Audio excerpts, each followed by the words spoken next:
할렐루야.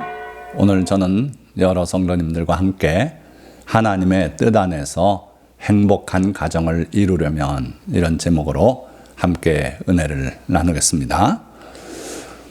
먼저 한국인의 혼인율 또 이혼율을 잠깐 살펴보고 말씀을 나누겠는데요.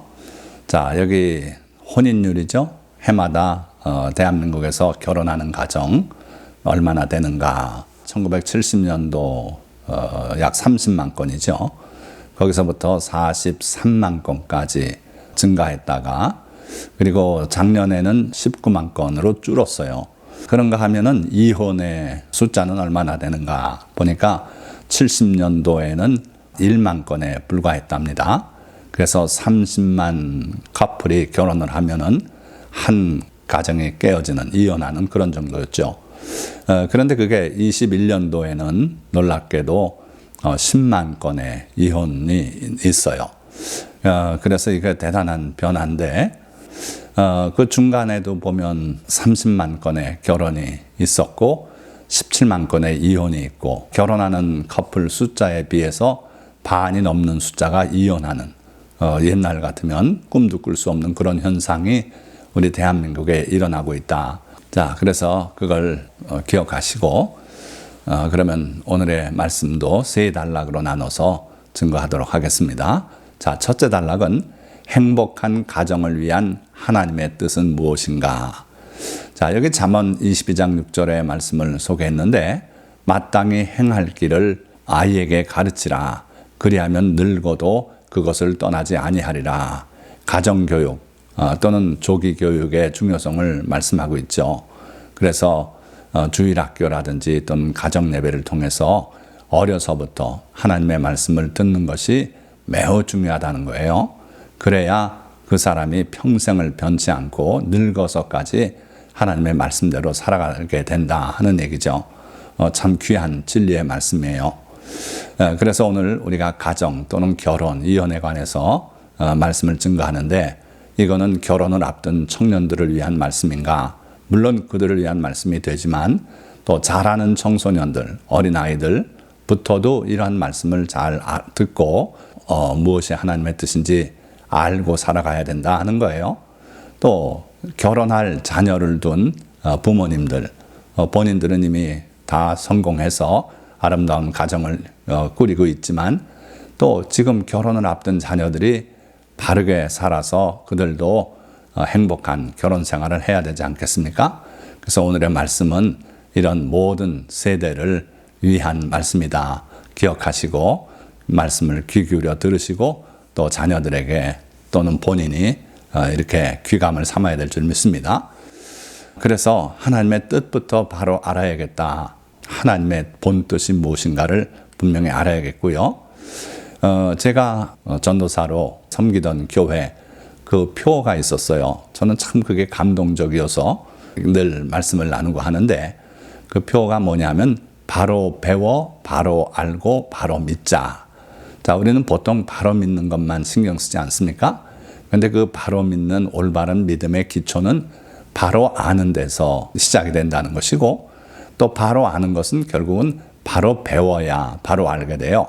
엉뚱한 걸 가르치고 엉뚱한 걸 배우면은 결코 바로 아는 것이 아니고 또 거기에 기초한 믿음은 바른 믿음이 아닌 것이죠. 그래서 오늘 우리가 성경 말씀을 중심으로 하나님의 뜻, 또 예수님의 뜻, 그리고 결혼에 관한 성경의 가르침이 무엇인가를 하나씩 차분히 보도록 하겠습니다. 자, 행복한 가정을 이루려면 그 근본이 무엇이 되어야겠는가? 창세기 말씀이 그 행복한 가정에 가장 든든한 기초가 되는 걸 전 발견했어요.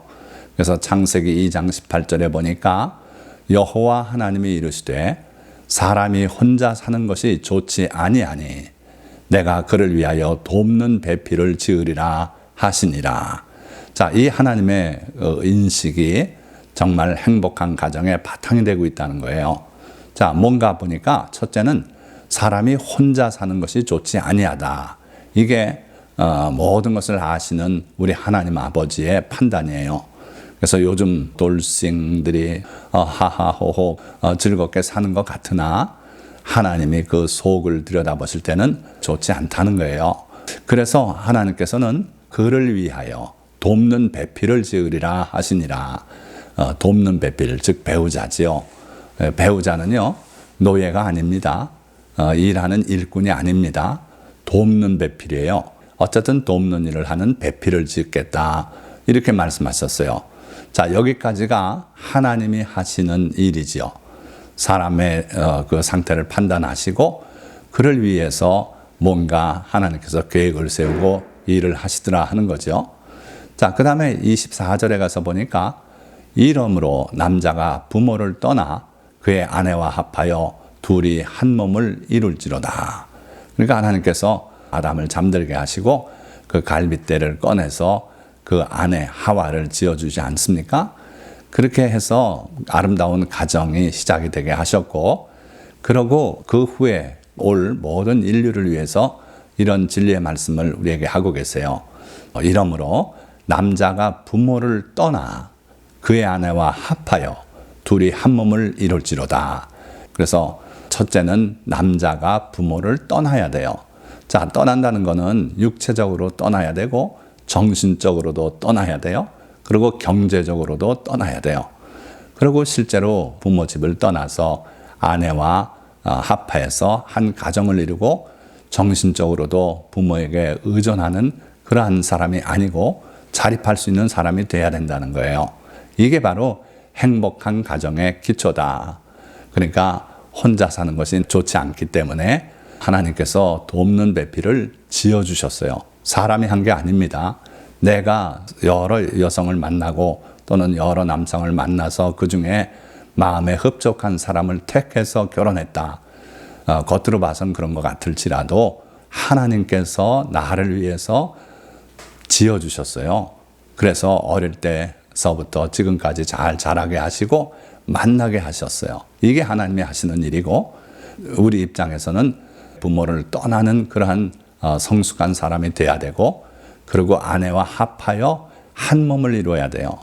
결혼하고서도 남편 경제, 부인 경제, 요즘 하도 현대화돼서 그렇게 사는 분들이 많은 것 같습니다만은 하나님의 법칙에는 그게 맞질 않아요. 한 몸을 이루라 그러셨어요. 그래서 모든 경제적인 내용을 같이 의논하고 이렇게 살아나가야 옳다 하는 거죠. 자, 그러면서 하나 더 추가할 내용은 잠언 말씀. 그는 사랑스러운 암사슴 같고 아름다운 암노루 같으니 너는 그의 품을 항상 족하게 여기며 그의 사랑을 항상 연모하라. 자, 배우자니 할 수 없이 같이 산다. 이거 가지고는 안 된다는 거예요. 오직 자기의 배우자, 자기의 아내를 늘 사랑하고 그 품을 족하게 여기고 항상 연모해라. 내 아내는 마치 사랑스러운 암사슴 같고 아름다운 암노루 같다. 이것이 바로 하나님의 말씀 아닙니까? 그래서 부모를 떠나서 합해서 하나가 되고, 그러고는 자기 배우자를 늘 사랑하고 족하게 여기고 연모하고 이렇게 할 때 아름다운 가정이 된다 하는 거예요. 그러고 전도서 말씀도요. 내 헛된 평생의 모든 날, 곧 하나님이 해 아래서 내게 주신 모든 헛된 날에 내가 사랑하는 아내와 함께 즐겁게 살지어다. 그것이 내가 평생에 해 아래서 수고하고 얻은 내 몫이니라. 해 아래 삶, 즉 시간의 제약 속에 있는 삶, 또 영혼의 세계가 아닌 일시적인 세계 속에서 삶은 사실 모든 것이 영구히 남지 못해요. 그래서 헛되다. 많은 사람들이 인생을 그렇게 노래하지 않습니까? 그런데 그 헛된 세상에서라도 하나님께서 짝지어 주신 배우자와 함께 즐겁게 살면 그게 인생의 행복이다 하는 거예요. 그래서 여러분들 귀담아 들으시고 내게 허락하신 내 아내와 또는 내 남편과 행복을 누리며 사는 그러한 삶을 사시기를 주님의 이름으로 축원드립니다. 자, 뿐만 아니라 신약에 와서도 골로새서 3장 19절 말씀 보니까 남편들아 아내를 사랑하며 괴롭게 하지 말라. 자, 이 말씀뿐 아닙니다. 여러 곳에 아내를 사랑하라는 말씀이 나옵니다만은 남편 된 사람은 자기 아내를 사랑해야 돼요. 사랑하되 때로는 괴롭게 하는 경우가 있어요. 자신은 몰라요. 그러나 아내가 남모르게 눈물을 흘리고 마음 아파하는 그런 일들이 있어요. 이 부인은요, 아내는 남편 한 사람을 보고 결혼을 한 겁니다. 그런데 남편은 여러 자기의 살던 방식을 유지하면서 그러면서 아내를 괴롭게 하는 경우가 있어요. 마음 아프게 하는 경우. 그런데 그렇게 하지 말라는 거예요. 아내는 너 하나를 보고 온 다른 누구도 그 아내 편이 없는 그런 세계 속에 사는 경우가 많다. 그래서 아내의 마음을 좀 더 깊이 헤아려 볼 줄 아는 그런 남편이 되시기를 축원드립니다. 자, 에베소서 5장 28절 말씀에도 아내 사랑하기를 자기 자신과 같이 할지니 자기 아내를 사랑하는 자는 자기를 사랑하는 것이라. 자, 하나님께서 내 이웃을 너 자신과 같이 사랑하라. 레위기를 통해 말씀하셨는데 여기 보니까 아내 사랑하기도 그렇게 하라는 거예요. 그래서 이웃에 대해서는 너그럽고 잘하고 칭찬을 듣고 아주 위대한 사람 같이 하는데 집에 들어와서 자기 아내한테는 그렇게 못하는 경우들이 종종 있단 말씀이에요. 그런데 오늘 이 말씀은 아내 사랑하기를 자기 자신과 같이 그렇게 사랑해라. 자기 자신은 자기가 스스로 그렇게 사랑하고 살피지 않습니까? 그렇게 아내를 사랑해라. 자기 아내를 이렇게 사랑하는 자가 자기를 사랑하는 것이다. 이렇게 말씀하고 있어요. 자, 그럼 두 번째 단락으로 이혼을 미워하시는 하나님. 보니까 결혼을 복내려 주셨고 그 가정을 이렇게 이끌어가라고 여러 말씀을 허락하셨는데 또 이혼에 대해서도 귀한 말씀을 하나님은 전하고 있어요. 보니까 하나님은 이혼을 미워하신다는 거죠. 말라기 2장 16절에 가서 보면 이스라엘의 하나님 여호와가 이르노니 나는 이혼하는 것과 옷으로 학대를 가리는 자를 미워하노라. 만군의 여호와의 말이니라. 그러므로 너희 심령을 삼가 지켜 거짓을 행하지 말지니라. 이혼은 거짓이란 말이에요. 그리고 여호와란 말씀이 두 번이나 나옵니다. 그래서 엄중한 여호와 하나님의 말씀이라는 걸 우리가 명심해야 돼요. 그래서 하나님께서 나는 이혼하는 것과 옷으로 학대를 가리는 자를 미워하노라. 이대로 우리가 해석을 하면 그렇죠. 하나님은 이혼을 미워하신다. 또 부인을 또는 자기 자녀들을 학대하면서 남들에게는 그렇지 않은 것처럼 옷으로 가리든 뭘로 가리든 전혀 안 그런 것처럼 행동하는 그러한 자를 하나님은 미워하신대요. 그러니까 하나님은 이혼을 미워하시는 게 틀림없다 하는 걸 기억하시고요. 그런데 이 부분이 원어가 해석이 굉장히 어려운 구조로 되어 있나 봐요. 그래서 이 부분을 여러 영어 성경본이 각기 다르게 번역하고 있는 걸 보고 좀 놀랐어요. 자, 그래서 하나님은 이혼하는 것, 또 옷으로 학대를 가리는 자를 미워한다 그러셨는데 이 부분이 킹 제임스 버전에서는 이렇게 되어 있어요. The man who hates and divorces his wife. 그러니까 두 가지 행동을 하죠. 첫째는 미워해요. hates. 그리고 이혼해요. 그의 아내를 미워하고 이혼하는 사람은 says the Lord, the God of Israel. 이스라엘의 하나님 여호와께서 말씀하신다. does, 이건 앞에 있는 게 주어고 여기서부터 수식으로 나가죠. 자기 아내를 미워하고 이혼하는 자는 does violence, 폭행을 하는 것이다. to the one he should protect. 그가 보호해야만 하는 그 사람에 대해서 폭행을 행사하는 것이다. 그러니까 이혼을 하나님은 이렇게 정의한다는 거예요. 마땅히 사랑하고 돌보고 지켜주고 그 편이 되어줘야 할 그 연약한 아내에 대해서 폭력을 행사하는 거나 같은 것이다. 또 다른 번역들도 여러 가지 있습니다만은 어떻든 하나님은 그 이혼의 행위를 매우 달갑지 않게 생각하고 계신 게 틀림없어요. 자, 또 같은 말라기 2장 13절에서 14절까지 보면은 너희가 이런 일도 행하나니 하나님께서 예상 못한 그런 악행도 저지르더라 하는 거예요. 뭘 가지고 그렇게 심하게 보셨는가 보니까 곧 눈물과 울음과 탄식으로 여호와의 제단을 가리게 하는도다. 누군가를 억울하게 하고 또는 폭행을 가해서 한쪽 구석에 숨어서 눈물을 흘리고 울고 탄식을 하는 그런 일이 있어서 하나님의 제단이 가려지더라 하는 거예요. 우리 하나님은요, 우리가 참되게 하나님을 섬기고 기쁜 마음으로 섬기고 감사함으로 예물을 드리고 할 때 기뻐 받으시는 하나님이세요. 그런데 누군가가 눈물을 흘리고 제단 뒤에 숨어서 울고 있고 탄식으로 하나님의 그 마음을 아프게 하고 있다면 하나님은 그 제단에 드려지는 모든 예물이나 예배를 받지 않으신다는 거예요. 그러므로 여호와께서 다시는 너희의 봉헌물을 돌아보지도 아니하시며 그것을 너희 손에서 기꺼이 받지도 아니하시거늘 너희는 이르기를 어찌 됨이니까 하는도다. 자, 하나님께서 그 상황이 그러니 그들의 봉헌물도 돌아보지도 않고 손으로 드리는 것도 기꺼이 받지 않으시는데 그들은 그 이유를 몰라서 하나님께 여쭙고 있어요. 어찌 됨이니까? 무슨 일입니까? 하나님 왜 우리의 헌물을 받지 않으십니까? 거기에 대한 명확한 대답은 이거예요. 바로 14절 하반절에 보니까 이는 너와 내가 어려서 맞이한 아내 사이에 여호와께서 증인이 되시기 때문이라. 자, 네가 오래전에 결혼한 내 아내, 지금까지 잘 살아왔는데 왜 이제 그 아내를 괄시하고 그렇게 못된 짓을 하느냐? 그렇게 말씀하시면서 하나님께서, 여호와께서 그 둘 사이에 증인이 되시기 때문에 결코 내 편을 들어줄 수 없다는 거예요. 여러분들, 우리 결혼식 할 때 요즘은 그 주례자도 모시지 않고 하는 결혼도 많아졌습니다. 그러나 이전에는 꼭 주례자를 모시지 않았어요. 그 주례자가 사진 찍을 때도 한가운데 뒤에 서 계시고 그분이 그 결혼의 증인이 되는 역할을 해요.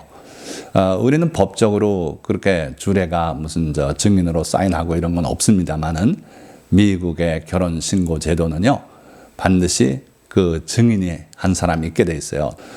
그래서 그분이 사인을 해줘야 이 결혼 신고가 접수가 돼요. 우리나라는 구청에 가서 실제로 결혼도 안 한 여성을 자기 아내로 올리기도 하는 이런 어처구니 없는 일도 벌어져요.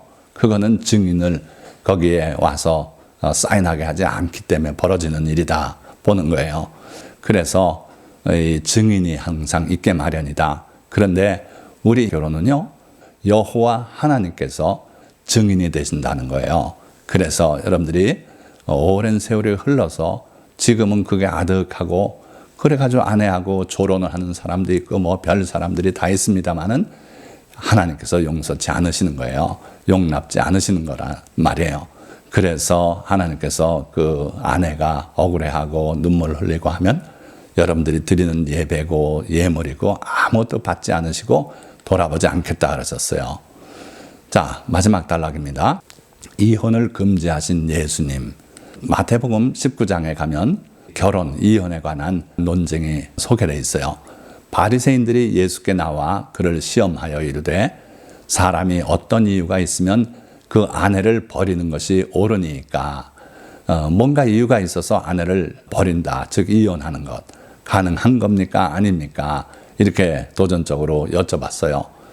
이 바리새인들 또는 사두개인들이 예수님을 향해서 여러 가지를 묻고 시험하고 한 적이 있지 않습니까? 한 번은 가이사에게 세금을 바치는 것이 옳으니까 옳지 않습니까? 하고 여쭤봐서 예수님을 궁지에 몰아넣으려고 한 적도 있고요. 또 사두개인들이, 이들은 부활을 부인하는 사람들이에요. 7 형제가 있었는데 첫 형제가 아내를 얻어서 세상을 뜨고 자식 없이, 그래서 둘째 아들이 또 물려받았고 해서 7가지, 그러다 다 자식 없이 죽었습니다. 부활이 있다면 부활의 날에 이 여인은 7 중에 누구의 아내가 되겠습니까? 그때 예수님께서 너희가 하나님의 능력도 성경 말씀도 오해하였구나. 부활의 날에는 사람이 시집도 아니가고 장가도 아니간다. 다 천사와 같이 된다. 그렇게 말씀하셔서 그 입을 봉한 적이 있어요. 자, 오늘도 바리새인들이 예수님께 나와서 바로 이혼에 관해서 질문을 던지고 있어요. 사람이 어떤 이유가 있으면 그 아내를 버리는 것이 옳으니까. 그때 예수님께서 대답하여 이르시되 사람을 지으시니가 본래 그들을 남자와 여자로 지으시고 말씀하기를 그러므로 사람이 그 부모를 떠나서 아내에게 합하여 그 둘이 한 몸이 될지니라 하신 것을 읽지 못하였느냐. 그런즉 이제 둘이 아니요 한 몸이니 그러므로 하나님이 짝지어 주신 것을 사람이 나누지 못할지니라 담대하게 선언하셨어요. 그래서 하나님께서 짝지어 주시는 것이다. 결혼은 사람의 마음으로 하는 것이 아니다. 그리고 또 둘이 합하여 한 몸을 이루라고 하나님이 명령하셨다. 그러니 이제는 둘이 아니고 한 몸이 된 것이다. 그래서 하나님이 짝지어 주신 것을 사람이 어찌 감히 나누겠느냐. 나누지 못할지니라. 자, 예수님께서 그렇게 선언하시니까 이 바리새인들이 두 번째 질문을 드립니다. 여짜오되 그러면 어찌하여 모세는 이혼 증서를 주어서 버리라 명하였나이까? 그 내용은 신명기 24장 1절에 있어요. 자, 이 당시에는 양 가족의 이혼 증서를 써줘야 되는데 이걸 서기관들에게 가서 썼다 그래요. 그러니까 서기관이 흔히 있지 않고 하니까요. 이 이혼 증서를 쓰려면 가서 서기관을 만나고 사유를 얘기하고 이혼 증서를 써서 받아서 그 아내의 손에 들려주면 비로소 이혼이 된다는 거예요. 자, 그런데 이게 이혼 증서를 써서 이혼하라고 제도를 하나님이 허락하신 것인가? 그게 아니라는 거예요. 보세요. 예수께서 이르시되 모세가 너희 마음의 완악함 때문에 아내 버림을 허락하였거니와 본래는 그렇지 아니하니라. 본래는 그렇지 않다는 거예요.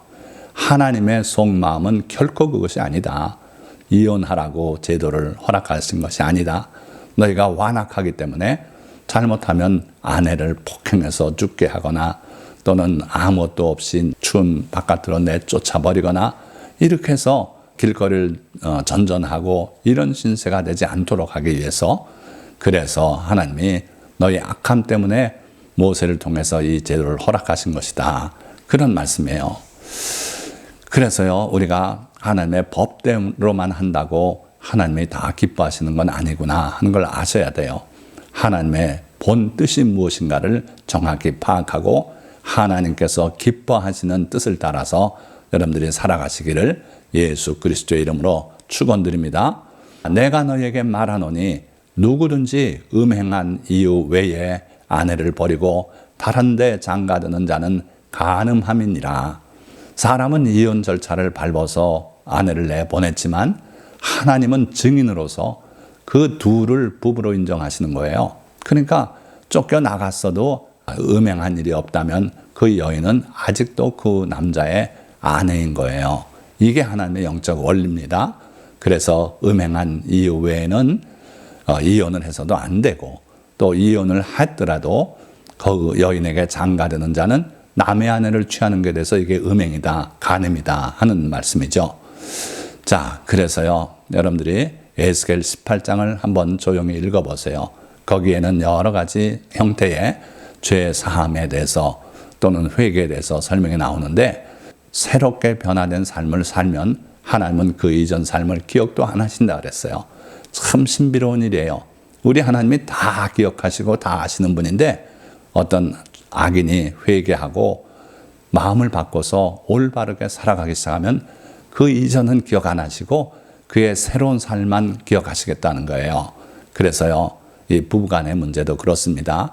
그 이전에 철 없는 때에 잘못 살아갔던 일이 있더라도 결혼한 이후에 깨끗하게 살아가면 절대로 버림받을 이유가 없는 거죠.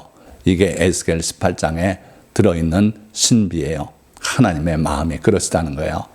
또 누구든지 그리스도 안에 있으면 새로운 피조물이라 이전 것은 지나갔으니 보라 새 것이 되었느니라. 이런 말씀이 있지 않습니까? 자, 그래서 우리가 회개하고 돌이켜서 새롭게 살아가면 돼요. 그러면 이전 것은 지나갔고 새로운 피조물이 되는 그러한 신비로운 하나님의 사유의 능력이 나타날 줄 믿습니다. 자, 말씀을 맺겠습니다.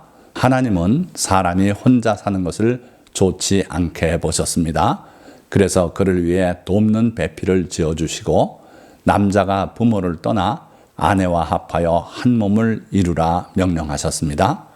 예수님도 하나님이 짝지어 주신 것을 사람이 나눌 수 없다고 선언하시고 음행 이외의 이유로 이혼하는 것은 그 자체가 음행을 저지르는 행위라며 금지하셨습니다. 이것이 행복한 가정을 위한 하나님과 우리 주 예수 그리스도의 뜻입니다. 그러나 대한민국의 최근 실정은 커플 중 반가량이 이혼하며 가정을 깨고 있다는 것입니다. 하지만 이런 세상 풍조에 휩쓸리지 말고 예수 그리스도를 믿는 성도로서 그리고 행복한 가정을 바라는 마음으로 주님의 가르침에 따라 이혼을 멀리 해야 할 것입니다. 오늘 말씀드린 모든 성도님들, 여러분들 본인은 물론 여러분들의 자녀들, 여러분들 주변이 다 이와 같이 하나님의 본 뜻을 따라서 행복한 가정을 이루시고 살아가시기를 예수 그리스도의 이름으로 다시 한번 축원드립니다. 기도하겠습니다.